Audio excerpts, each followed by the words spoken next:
All right.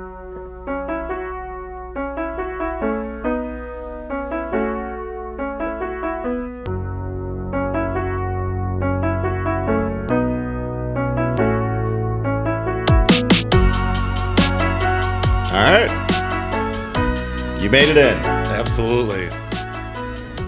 Garrett Dooley with me today on Real Estate for Real. How you doing, buddy? I'm fantastic. How are you, Eric? Good, man. I'm doing great. I'm doing great. Good. So, for the listeners and for anybody who may not know, like we just found out Mike Busher walked by, and I didn't realize you guys hadn't met each other.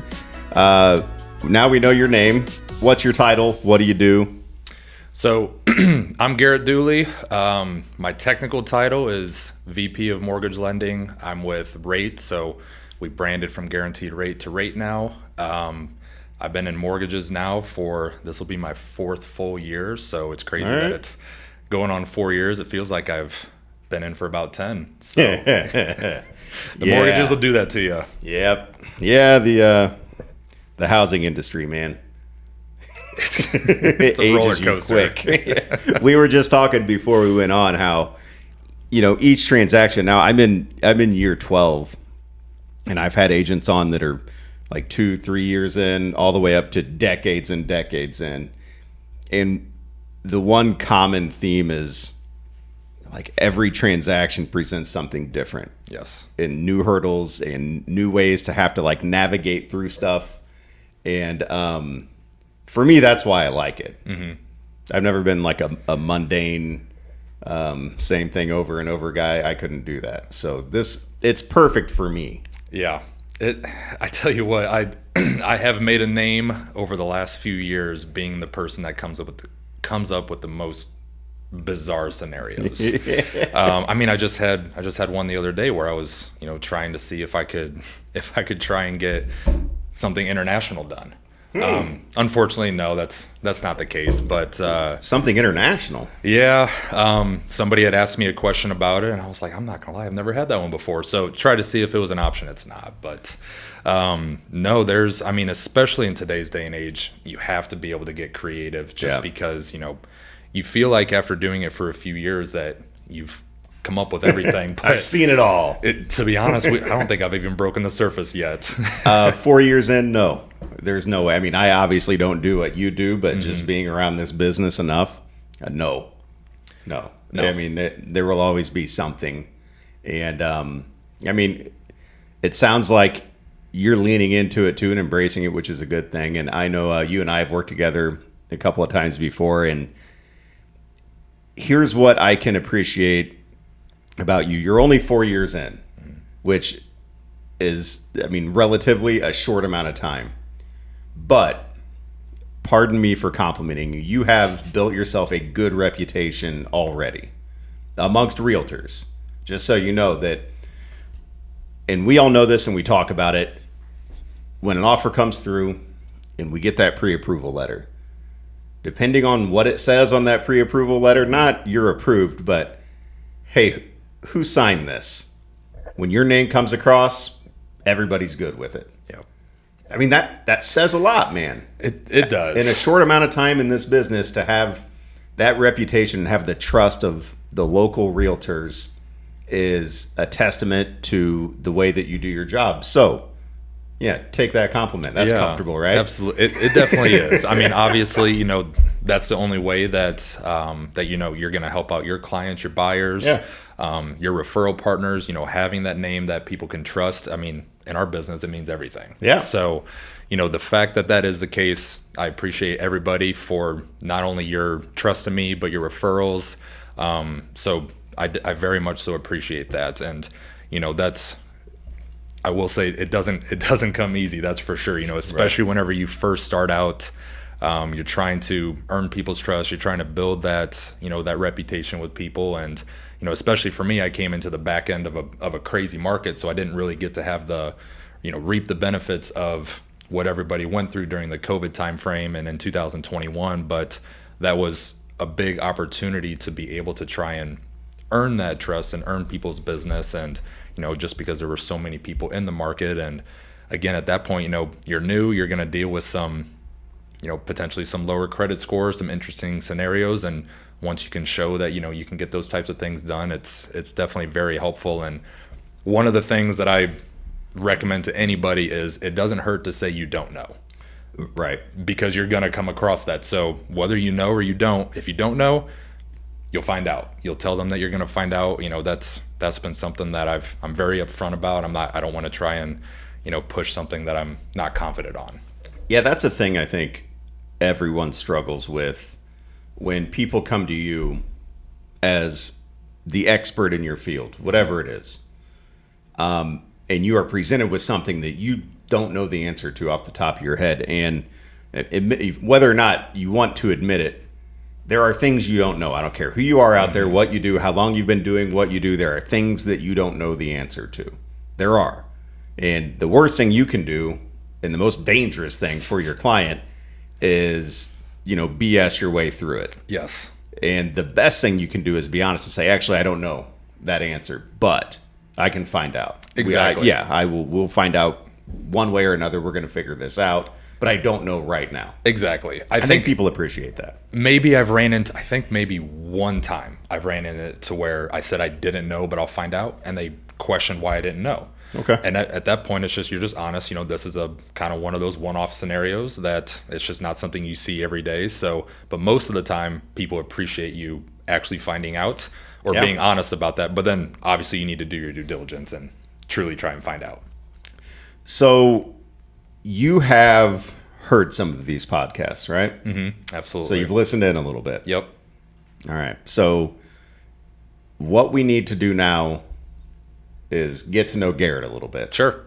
So your background, and I know a little bit of, you were kind of a big shot football player in the area, right? And I'm sure people still know you as that, right? So, did you grow up here originally? Are you born and raised Central Illinois?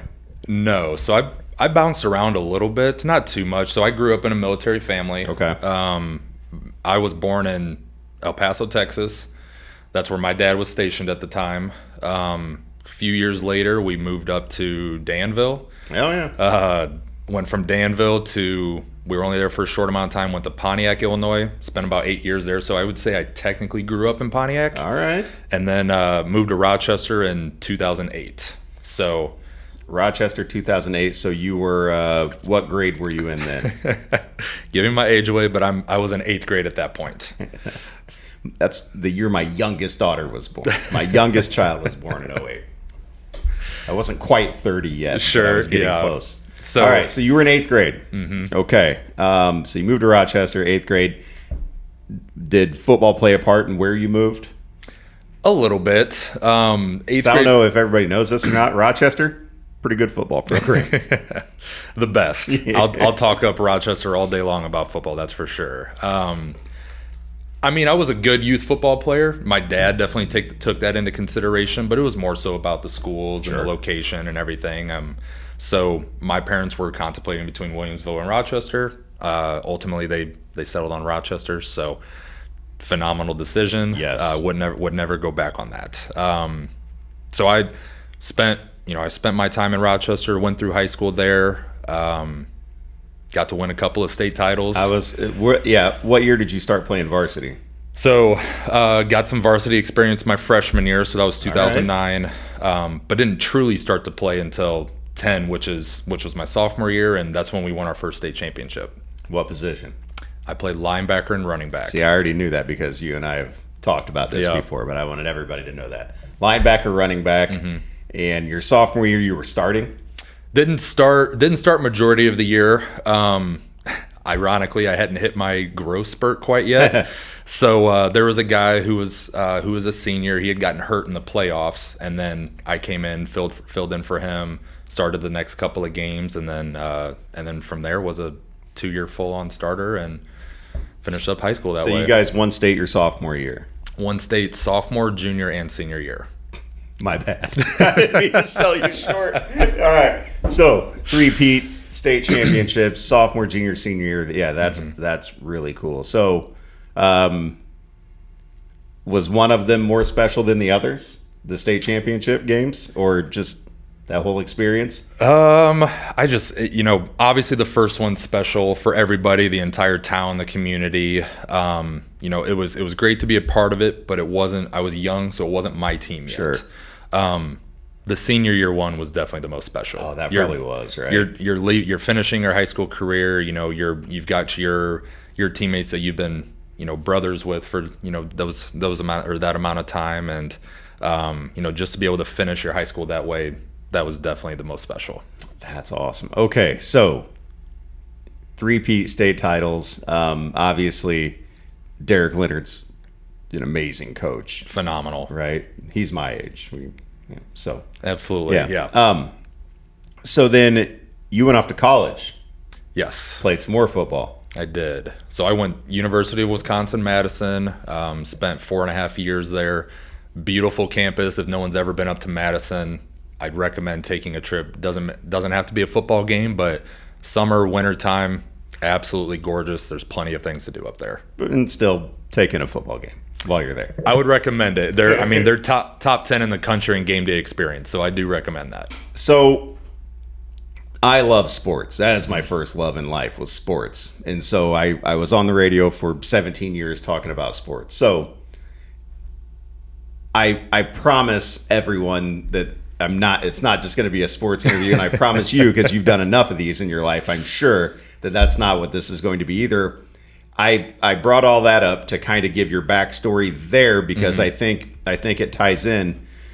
When you are a student athlete that plays at the level that you played, right? When you're, one of the main guys on a state championship winning high school team, then you go on to college. I know, having a son that played competitive baseball, and that there was an 8th grade state championship, deep runs in high school, college baseball. I understand that at that moment in your life is your whole identity. And it's hard for a young person to look past that. Mm-hmm.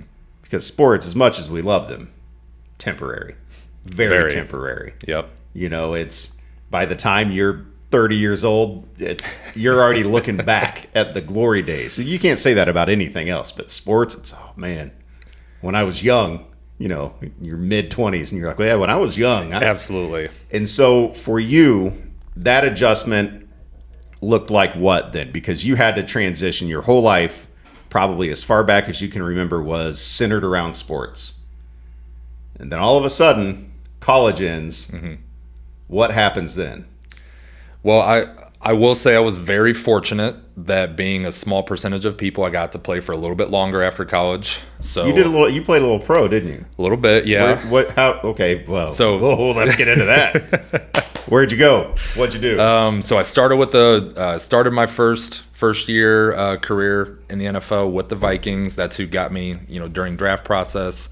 And then where'd you get drafted? So, unfortunately, I didn't actually get drafted. Okay. They considered a priority free agent. You get to pick where you go, all this kind of stuff. So, was actually playing a different position in the NFL than I played in college. So I was on the ball at outside linebacker, then went off the ball at inside in the NFL. They're a little bit more particular. I'm 6'3". They wanted me to be 6'4", so naturally I changed positions. Went to the Vikings, spent about the first quarter of the season with them, had a shakeup in the team, and I ended up going to Detroit from there. Spent about a year with Detroit. Unfortunately, that first year ended with a broken hand, surgery, so didn't actually get to play a game with them, but got to spend some time with them. And then made it to the next season, was with them for a little bit, and then I actually jumped into the XFL league whenever that kickstarted. Nice. So was with them up until COVID hit, and then the entire world shut down. So, and that was it. That was it. That was it for football. Yeah. So, like you said, sometimes unexpectedly, it's done. Wow. Yeah. Now XFL's merged with the UFL, the USFL, and now it's okay. Yeah.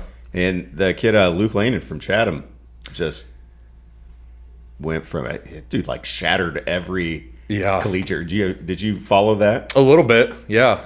Insane. It definitely is. Yeah. But it's a phenomenal program for people, to try, and I think they're going to utilize it as a feeder, but we'll see. We'll see what they do. Yeah. So then, all right. So after your professional football experience, I will say, especially, being in the middle of a pandemic, you can't really go anywhere, do anything. It was different. It really was. Like you said, the entire focus was sports. And then, at that point for me, it was, what am I going to do? I got my degree in financial planning. So at one point thought I was going to be a CFP, get my license that way. But, I continued to train for football in case something happened. But then it's, you do that for so long and then you have to get into the workforce. So I was fortunate enough to be introduced to an opportunity to get into the mortgage world. Had a couple of different choices with routes that I wanted to go, medical sales, things like that. And, I wanted to stay local, coach my son, grow in my area. And of course, I don't know anybody that's ever grown up that said they wanted to be a mortgage lender. But it's been great. Until now, nobody has grown up saying they wanted to be in real estate either. So absolutely. That's a relatively new thing. So what was your introduction into the mortgage world? So I was working out at a local gym, and there's a loan officer in this area, Fred Weber, who had seen my name. Oh, yeah. He'd noticed my name, from Rochester, and then just kind of asked the trainer, what I've been doing, and then I had lunch with him, sat down, and then hopped into the business that way. So I started out for a couple years there, and then grew a little bit, and then made the transition over to formerly Guaranteed Rate, now Rate, almost 2 years ago, and now here we are. Here we are. All right. Okay. So what kind of sets Rate apart from let's say like a local bank, right? Because Sure. there's a difference between a mortgage company and a bank who does mortgages. Yep. Right? So, what are the things that kind of, obviously plenty of similarities.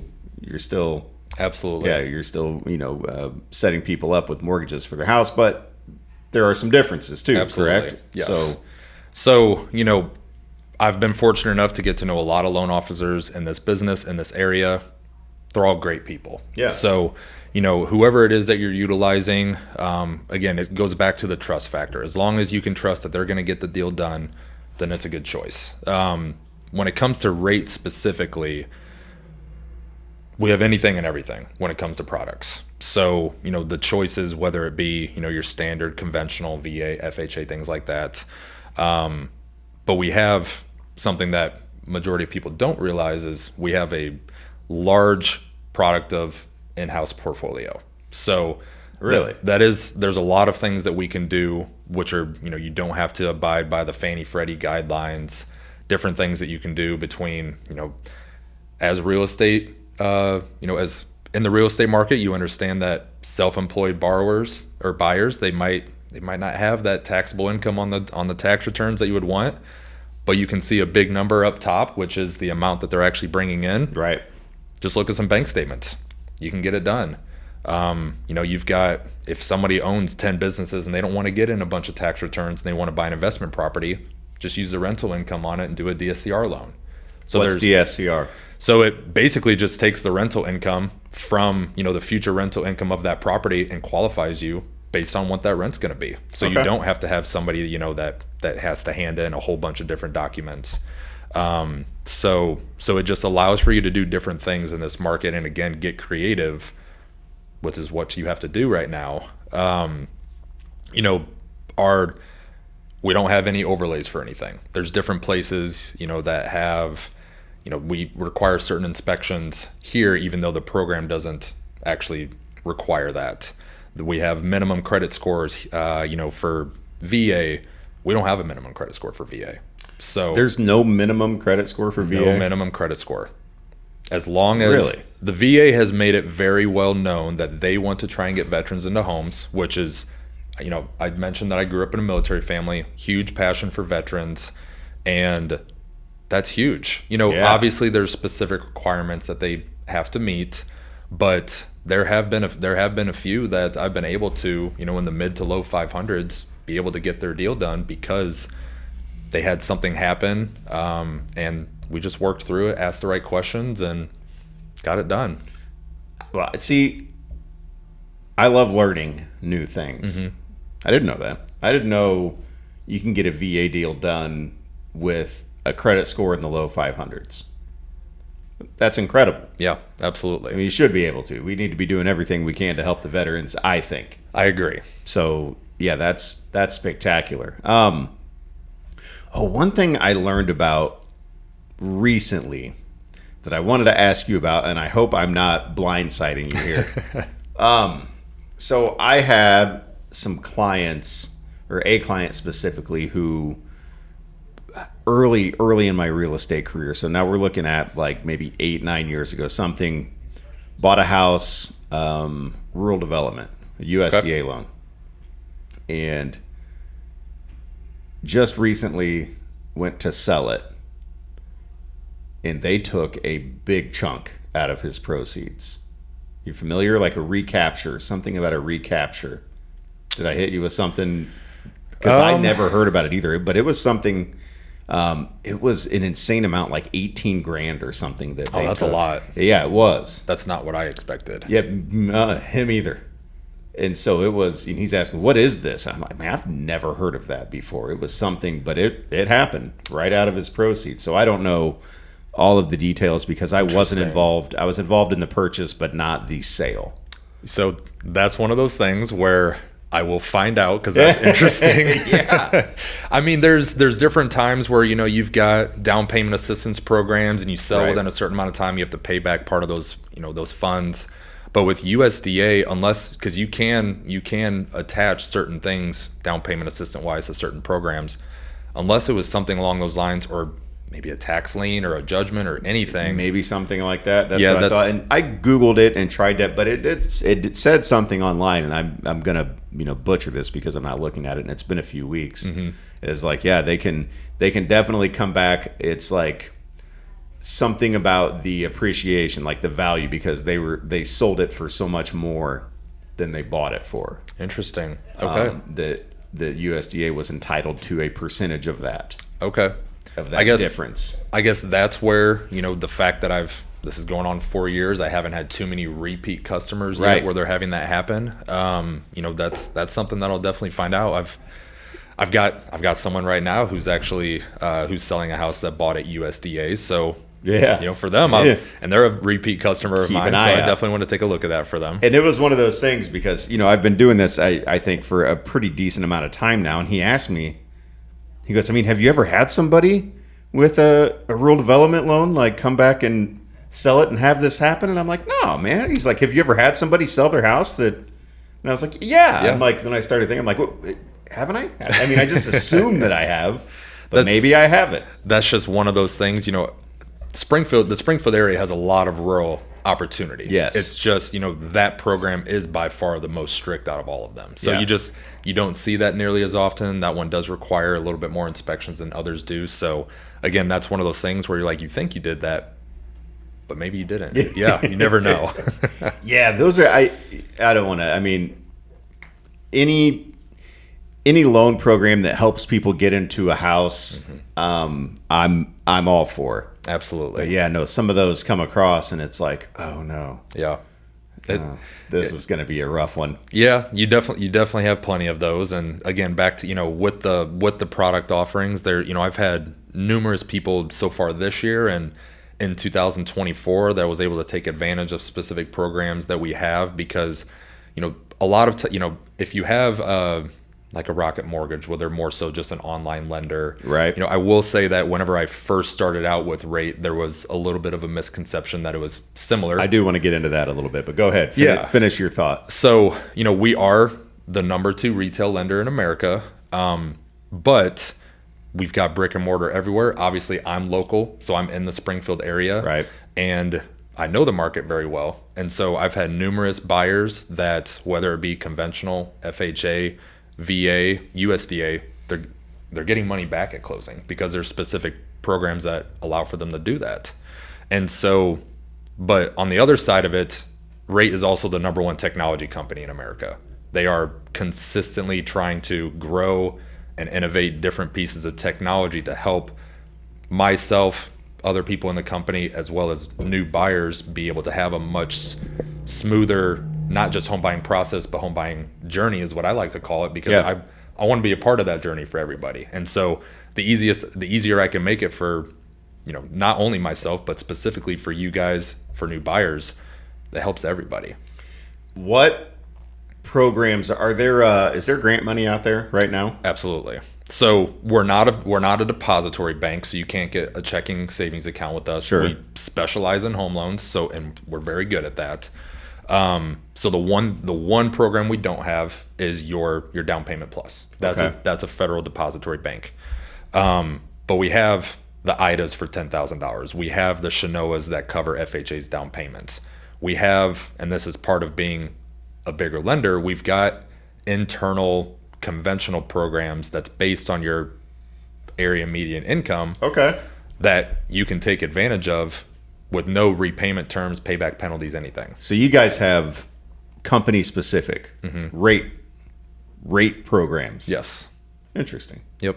Absolutely. So another benefit of calling Garrett Dooley. Absolutely. Quick question: does it smell like coffee in here? Just a little bit. Does it? It does. I need last week I got it was an Andes mint macchiato. Okay. It was very festive and green. It was delicious for like the 3 sips that I had. Sure. And while I was setting everything up before I had Missy and Cindy Grady on, I accidentally knocked it over and it spilled it all over the desk. And some of it got in the carpet over there, and I was like, "Oh man, I hope it doesn't still." So Gotcha. I need to bring a carpet cleaner back here. Was it the festive part of the Grady's were in here? So you got St. Patty's Day coming up. Well, so this is before they came in with the wine. Okay. And this was me just setting up by myself, already spilling things. And then they show up with a bottle of wine, and I'm like, I don't know if I should. I'm already kind of off today, spilling things. But anyhow, I was just wondering, is it? The carpet has a green tint to it over just there. a little. So I'm sorry about that, everyone. All right, we can get back to this stuff. So you brought up, and this is a big thing too. And I told you when we started that when we see on the pre-approval letter your name on there, most agents around here know we're in good shape. Garrett's going to hustle and get this done, which is a testament to you. However, you are at a company that most of us around here had not really experienced, or some of us even heard of, until you landed there. Absolutely. And so that's one of those things where when we see a pre-approval letter come in, and I'm not going to name any companies, I mean, some of them we have heard of, and we go, eh.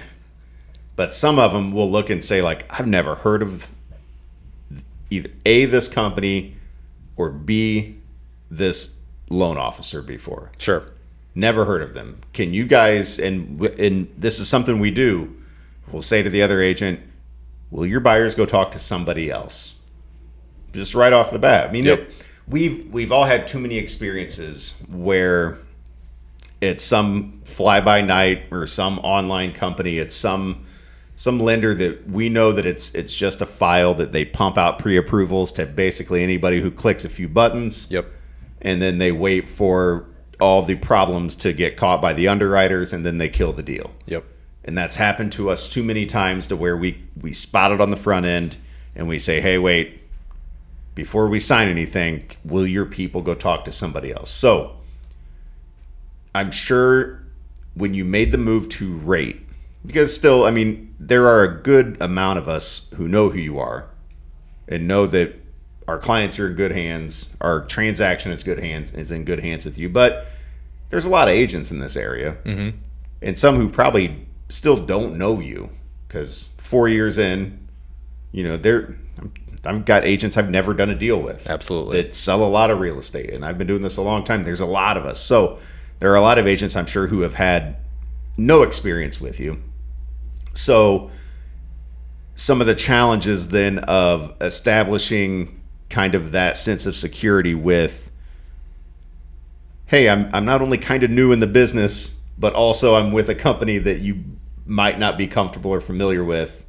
So how do you overcome that stuff? Sure. So before I made the switch, I had talked to a couple of people that I really trusted agent wise, and the number one thing that they told me was they're not committed to the company, they're committed to me. Right. So that definitely helped make me more secure when I made that switch, knowing that, at least the ones that I truly trust, they're not going to just tell me this because they like me. They're in the business, they're good agents, and they're going to steer me in the right direction. Yeah. So that definitely helped with that. I really think that everything comes down to communication. So, whether or not you've dealt with me before, haven't dealt with me before, there's a lot of people who are scared to call the listing agents.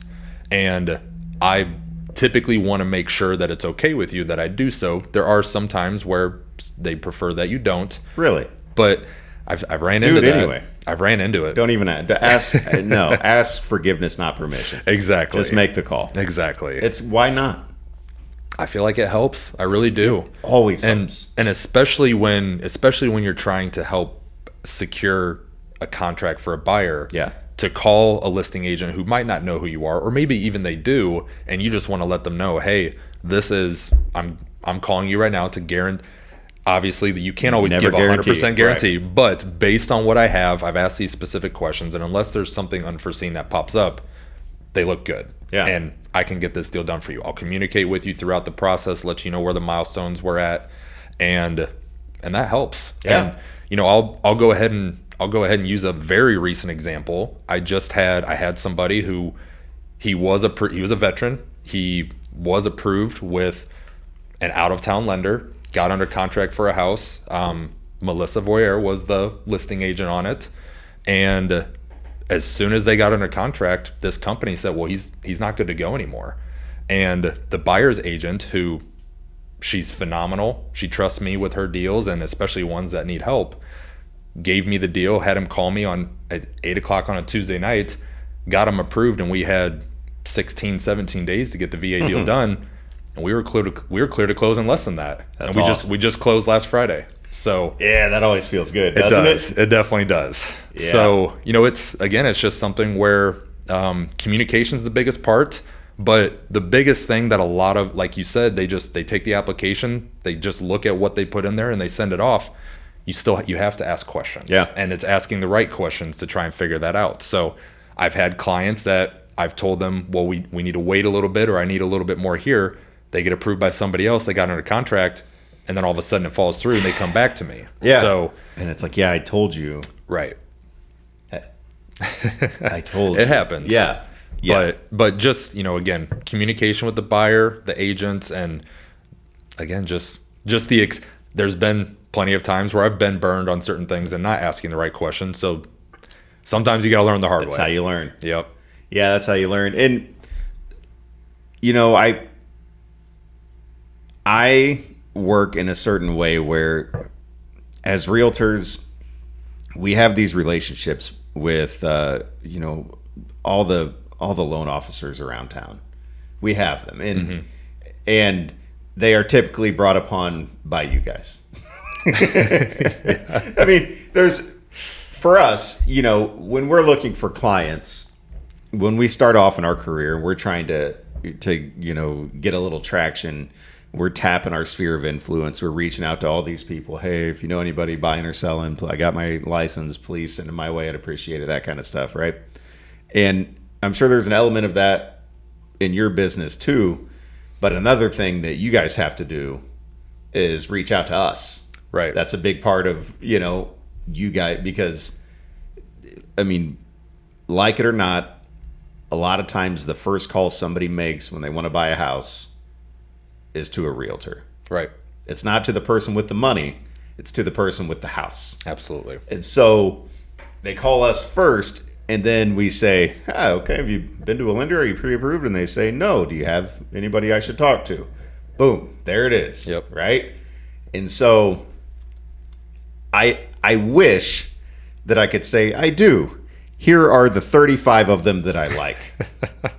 Because it's true. Like, I've got some good relationships with so many, And you've said it earlier, man, there's so many great lenders in our area. And I'll say it all the time about the other realtors in our area. We've got fantastic realtors. Absolutely. In this area. And you'll see it, and I don't know if it happens for lenders as much, but if anybody were to post on Facebook, and maybe it has happened, hey, I'm in need of a good lender. Who should I use? And then every lender in town gets tagged. Yep. And this is what happens with real estate agents. Every agent in town gets tagged by somebody, and they all say the same thing. Call so-and-so. In this case, call Eric. He's the best. Yep. And I appreciate that, right? Those are my clients. But what the person who asks the question sees is 50 people who are all the best. Yes. It's never ending. That's a testament to how good of a job the people in this industry in our area have done for their clients. And so for you had to break in what is already a good and competitive industry, full of lenders who take great care of their clients, full of lenders who already have these relationships locked in with agents. I've got a short list.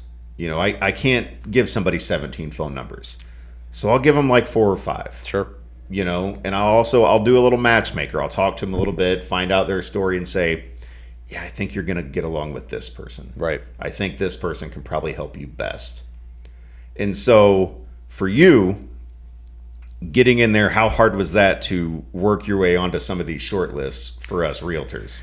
It is hard. It's tricky, right? And you got to buy a lot of lunches. Absolutely. And especially when you're a realtor who's been in the business for 20 plus years and you have your established relationships. Maybe you went to high school with somebody, which at that point, your childhood friend, absolutely you want to use them. I'm a firm believer, family, big one, personal friends, they have a business, you want to support that business. Yeah.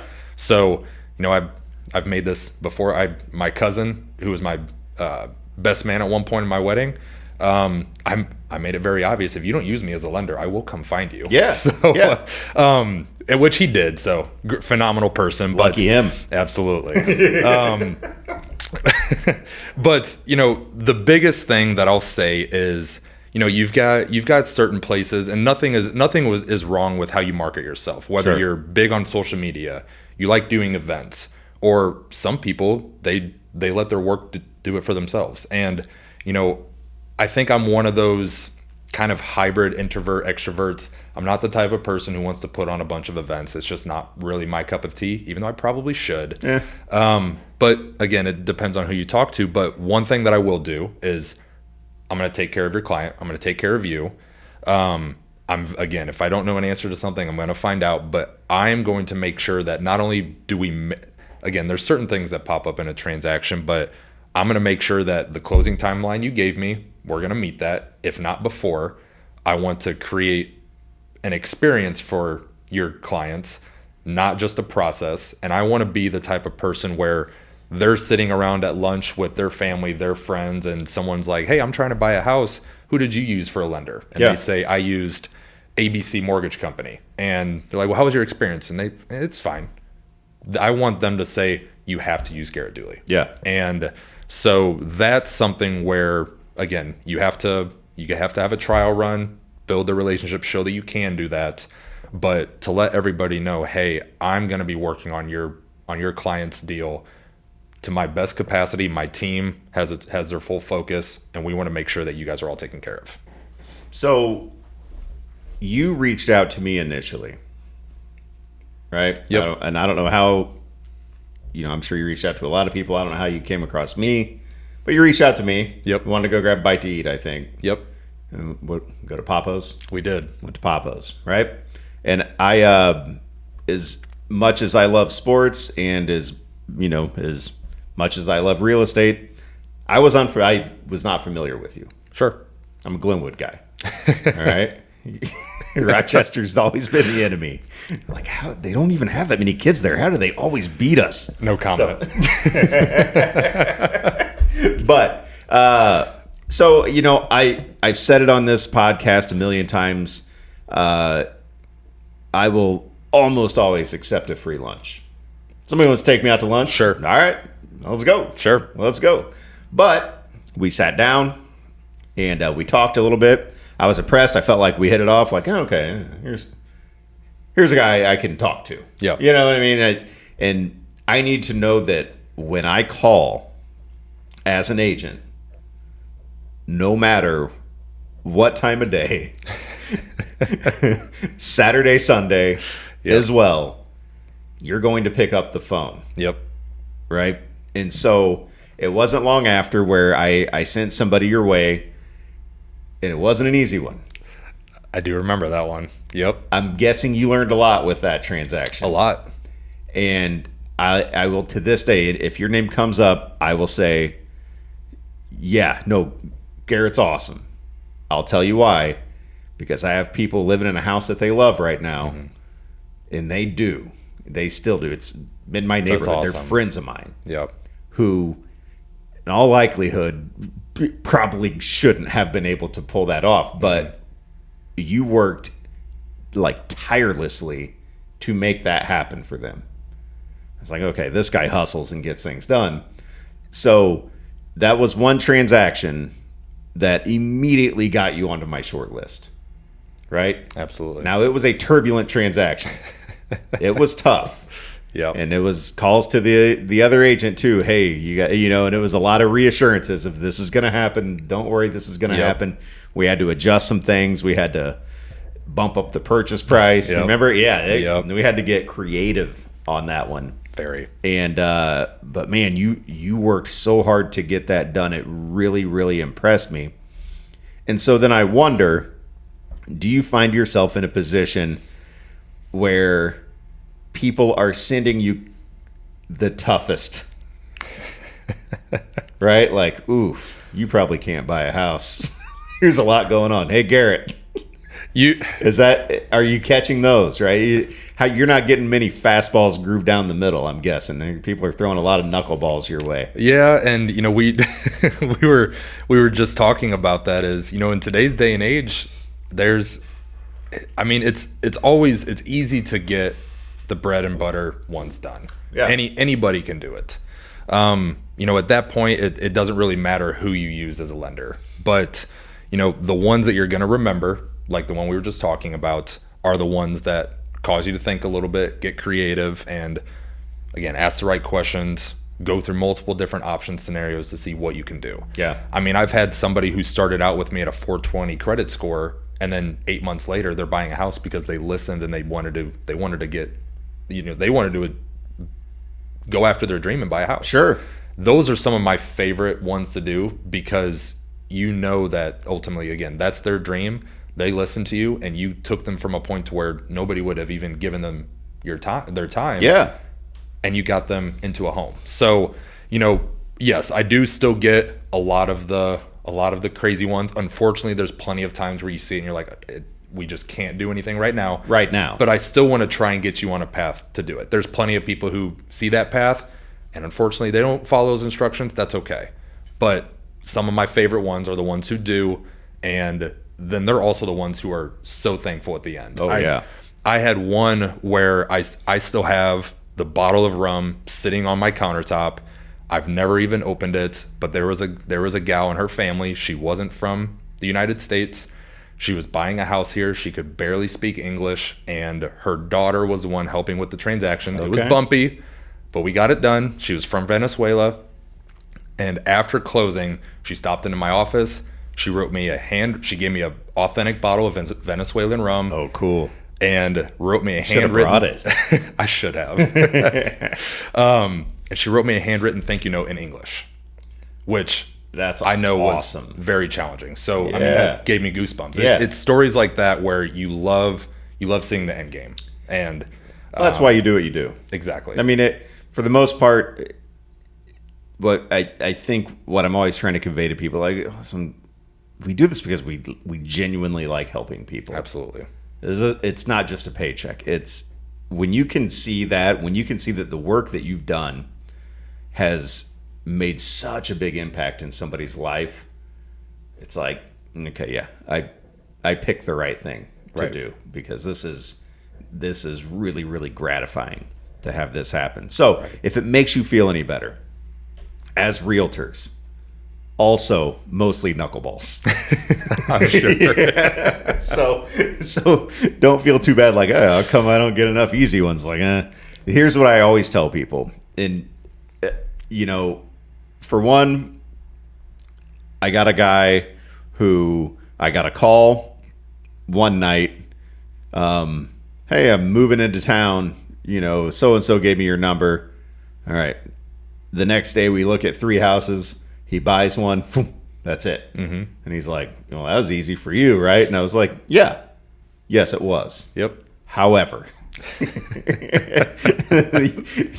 you are the exception, not the rule. Because if they were all like this, I wouldn't be needed.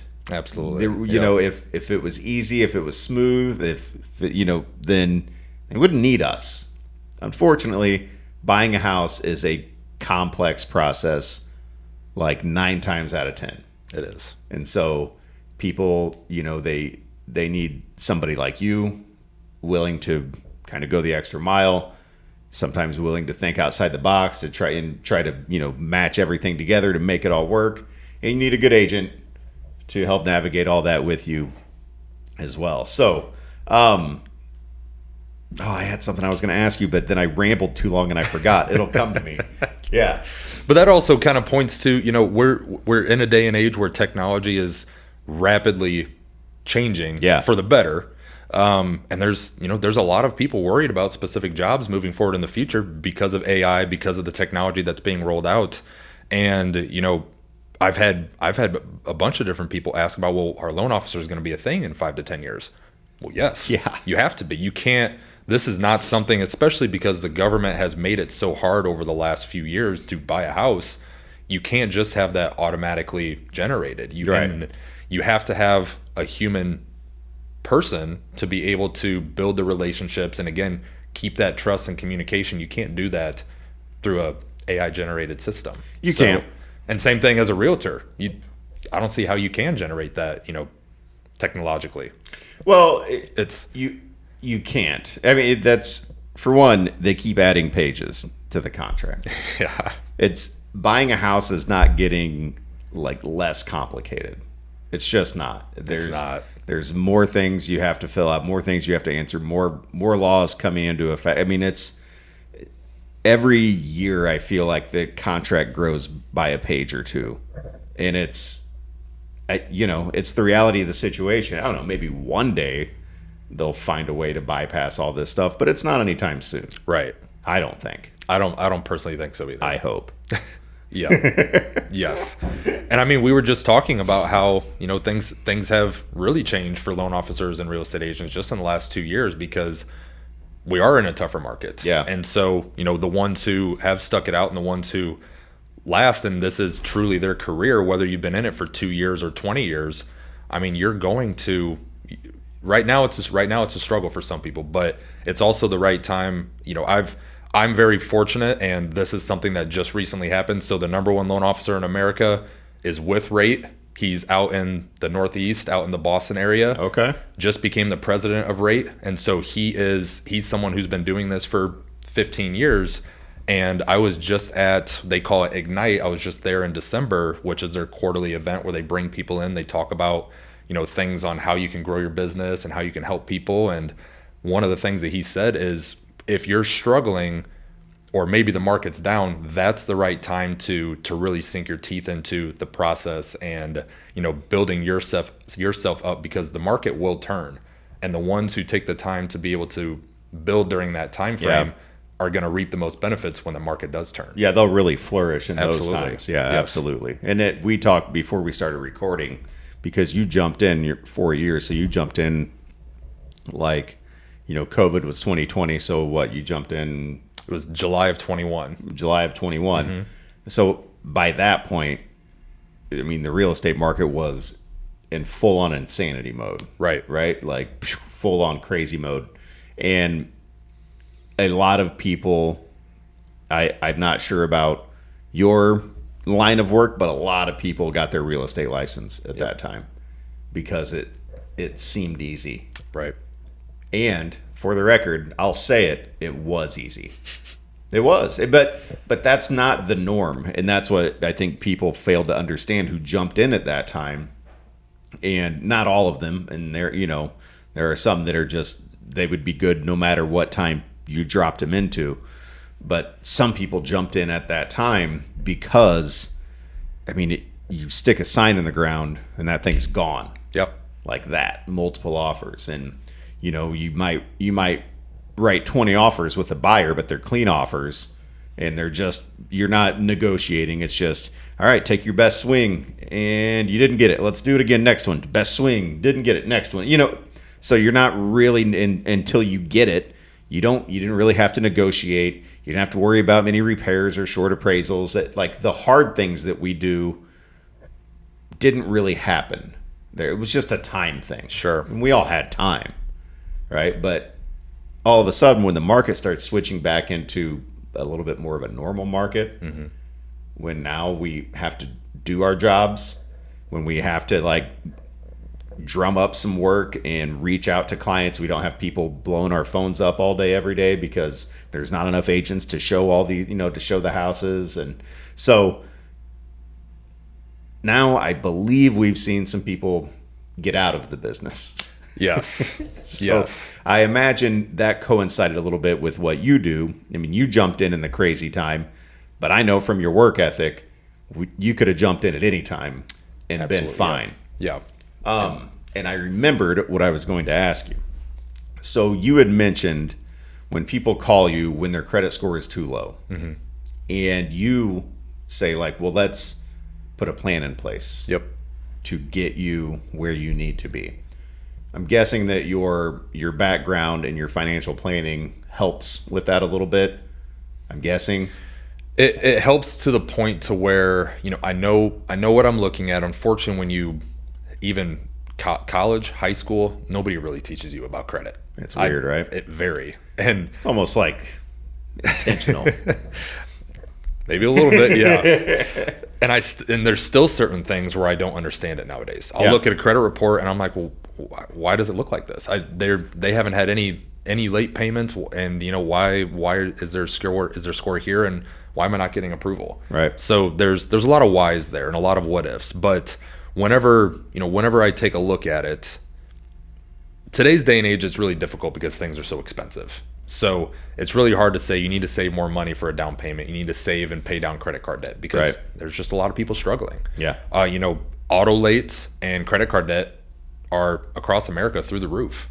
And so that part's really hard. But for the ones who potentially have a really high car payment because of when they got their car, rates for auto loans back in 2022 were really high for used cars. And so, there's opportunity for refinances, different things like that. But I do make it very well known up front, I'm not a financial advisor. I'm not licensed. Sure. Same thing with attorney, accountant. I make very well sure that they know that. But when it's something where because I have, and majority of loan officers do, you have access to a simulator to run their credit through different what ifs. Right. If it's simple enough as paying down a credit card, putting an authorized user on there, different things like that, I can put them on a short-term plan for what they need to do. Some people, it's impacted because they just have newer credit. But then there's others where it's like, holy cow, this is a lot. Yeah, there's a lot going on here. there are experts out there who do that, who handle that kind of stuff. Yeah. Typically I'll refer them to say, hey, they need a little bit of help here going after certain things. Now we're looking more so at, a 6 to 12 month time frame. Right. So the more immediate time frame where you're looking at 60, 90 days, I can look at something and put them on a good plan. It's just a matter of following up with them, laying out communication, laying out a plan that puts them on the right track for success. Yeah. And one thing that I coach youth football, so a lot of times I get ahead of myself. But same thing with this. This is my expertise. For majority of other people, it's not. So putting it in the terms that they can best understand to, again, put them in a place of success helps. I realize that with football when I'm trying to coach 9-year-olds and I'm talking high football terms with them, I have to backtrack and say, okay, they didn't know what that meant. So they got the blank stare. Yeah. I get that a lot. Yeah. But it does go back to like what we were talking about earlier, and not not acting like you don't know what you don't know, right? And being Right. like, hey, we need to bring in somebody else to help with this. Right. But kind of the cool thing is, if you just go to some online mortgage company and say, hey, here's my stuff, can I get pre-approved? They'll just be like, no. And then that's it. But if it's you, it's somebody who actually, they can talk to a person. Right. You might be able to help them get in place to be able to do something in the future, which is huge. And that a lot of times people just need some help. Exactly. They don't know what to do. Yeah. So and that actually goes back to breaking into real estate agents who have maybe they have a number one loan officer they send people to, but maybe that loan officer is really established and they don't have enough time to be able to help with some of the lower credit score buyers. Right. So even if I'm not your number one, I can be your number two and I can help with some of those. Now, I'm not saying that that's all that I want to do, but that is something where, if I can show you that I can take a buyer who might be in the low 600s or 500s to being able to be qualified, if you send me 10 clients and they're all below 600 and we get 2 of them to closing, I mean, that's beneficial for everybody. Yeah. So, again, I don't have to be your number one. I'd prefer to be. You just want to be on that short list. Exactly. Want to be on the short list. So, and that's how you also break into markets outside of your very own in your own backyard. Yeah. That's what's fortunate. What's nice about being a loan officer is you can build your business anywhere. There's a gal in rate who she lives in Florida and she does business in all 50 states and 97% of it is VA. And all she does is YouTube content. That's it. So however you market yourself, build your brand that way and stick to it. Does Rate have a building here? Not at the moment. Are you the only Rate loan officer here in town? Yes. Okay. I will say I will be opening an office space here soon. Okay. I don't want to disclose exactly where quite yet. It's not finalized. But for the last almost 2 years, I've been working from home. So that's nice. To an extent. Yeah. I will say it, sometimes you get a little stir crazy with that, waking up in the morning, you don't have to get dressed or, because you're not going out to represent yourself sometimes. And so, that, and then you look around the house and you're like, well, this kind of stuff needs done. But so going into an office on a regular basis is very beneficial. But as a loan officer in my contract, they also want you out of the office 50% of the time. They want you talking to people and putting your face out there, which makes sense. So, all right. So there are plans. There are plans, yes. Okay. So and it'll be very, very soon. Do those plans include bringing in more people? So nothing you can't disclose, but sure. You can generalize. Sure. Right. So I will be getting a loan officer assistant. Okay. Within the next week or two. That is something where I've talked to a lot of people, and I did. Very humble brag, but I closed 120 deals last year. There you go. I did that all by myself, so I do need help. Yeah, that's a lot, man. So that's a lot to juggle. There is someone who she's going to be joining my team as a loan officer assistant.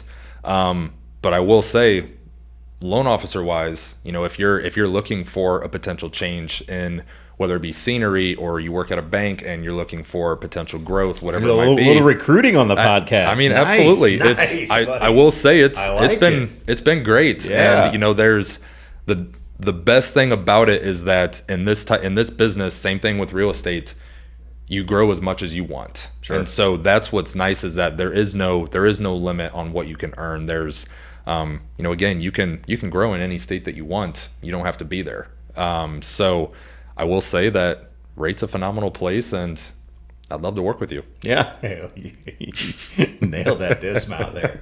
Way to go. All right. So Rate's going to be growing here in town in the community, and you're obviously spearheading that operation. And they couldn't have found a more, I would say motivated and driven guy. So I appreciate that. Yeah. It seems to be a pretty good match for you. So yeah, man, that's awesome. And like I said, I will personally vouch for Garrett. I've got firsthand experience. So, and for more than just challenging ones, but that's the thing. Sometimes we need that. Man, We do. You know what I mean? And knowing that, okay, I got a challenging one here. Who can tackle this? Absolutely. And yes. And if anybody can make this happen, anyhow. And what's great about it is you have that happen again. You have one that you've never seen before. You find out the answer. You get it done. 2 months. I feel like things happen in bunches. Yeah. And a month down the road, same thing comes to you, and you're like, I know the answer to this one, and I know we can get it done. Yeah, you got it. It's always great. Man, we've hit an hour. This has been fun. How'd you feel this went? I loved it. It's fun. Yeah, It's I cool. really appreciate you having me on here. I've seen a lot of different people come through this podcast, and it looks like they all have a blast. So I appreciate it. It's a good time, dude. We enjoy. I don't know. I had an idea. Like I knew I was going to do some other podcasts too for fun, but I was like, I should do one like real estate. Yeah. Get real estate people on. And it's funny, man. Some people I go after hard, like, hey, you got to come on here. You got to come on here. And they're like, I don't know, Jane Hay. And and then other people are like, hey, I want to set up a time to come on your podcast. Other people are like reaching out, like, I want to do this. And you reached out to me, wanting to come on here. I'm like, yeah, man, absolutely. Yeah. Absolutely come on here. So, yeah, I think it went really well. So how can people, do you have a social media presence? Like, where can people follow what you're doing? Yep, absolutely. So I've got a personal page, Garrett Dooley. You'll find me, picture of me and my son. I've got a business page that all has my contact information on there. Otherwise, you can look me up. Google, it's going to have my name. Email, garrett.dooley@rate.com. Super easy. Yeah. And then I'd love to help. I'd love to help get you into a house. And again, it's a very rewarding job, not just because it pays the bills, but like we talked about, helping people achieve their dream of home ownership it's exciting. I love first time home buyers being at the closing table and seeing that smile on their face, seeing tears too, which is it's that very gets me every time. Yeah, it's heartwarming. Anytime somebody is actually emotional about it because it's such a big life-changing moment, I'm like, yep, no, it's fine. No, it's cool. No, it's what I do. No big deal. Yeah. So just like weddings. For some reason, I always cry at weddings. Yeah. Out of sympathy or absolutely. Yeah. All right, buddy, we're gonna wrap this up. I appreciate you coming on here. You did a great job. Eric. You did a great job. Hopefully we get you on a few more short lists because of this. Yep. Thank you very much. All right, man. Have a good one. Real Estate for Real. I'm Eric Pettigo. That was Garrett Dooley. Thanks for listening.